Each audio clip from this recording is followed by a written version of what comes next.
नमस्कार। आज हम सुनने वाले हैं डॉट सेनेका की on the shortness of life book का अध्याय 2। हम प्रकृति की शिकायत क्यों करते हैं? उसने अपने आप को दयालु दिखाया है। जीवन, यदि आप इसका उपयोग करना जानते हैं, तो लंबा है।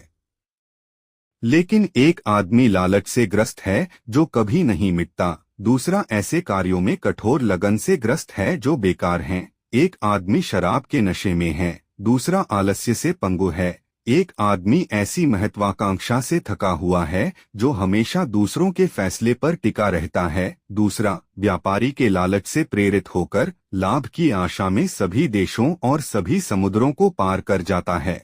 कुछ लोग युद्ध के जुनून से पीड़ित हैं और हमेशा या तो दूसरों को खतरे में डालने पर तुले रहते हैं या अपने बारे में चिंतित रहते हैं। कुछ ऐसे हैं जो महान लोगों की सेवा में स्वैच्छिक दासता से थक जाते हैं। कई लोग या तो दूसरों के भाग्य की खोज में या अपने बारे में शिकायत करने में व्यस्त रहते हैं। बहुत से लोग बिना किसी निश्चित लक्ष्य के परिवर्तनशील, अस्थिर और असंतुष्ट होकर अपनी चंचलता के कारण ऐसी योजनाओं में डूब जाते हैं जो हमेशा नई होती हैं। कुछ के पास कोई निश्चित सिद्धांत नहीं होता जिसके द्वारा वे अपना मार्ग निर्देशित कर सकें, लेकिन जब वे सुस्त और जम्हाई लेते हैं तो भाग्य उन्हें अचानक पकड़ लेता है।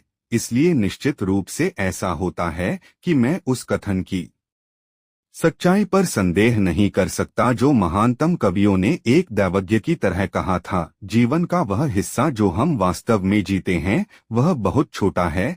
क्योंकि बाकी सारा अस्तित्व जीवन नहीं है बल्कि केवल समय है। बुराइयां हमें घेर लेती हैं और हर तरफ से हमें घेर लेती हैं और वे हमें नए सिरे से उठने और सत्य की पहचान के लिए अपनी आंखें ऊपर उठाने की अनुमति नहीं देती हैं।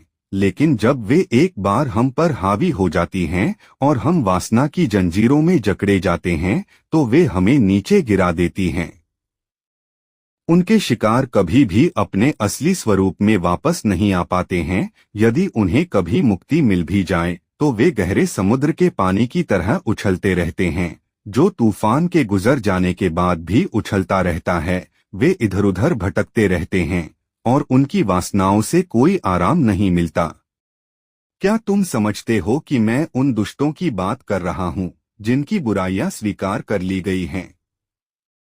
उन लोगों को देखो जिनकी समृद्धि को देखने के लिए लोग उमड़ पड़ते हैं। वे उनके आशीर्वाद से दब जाते हैं।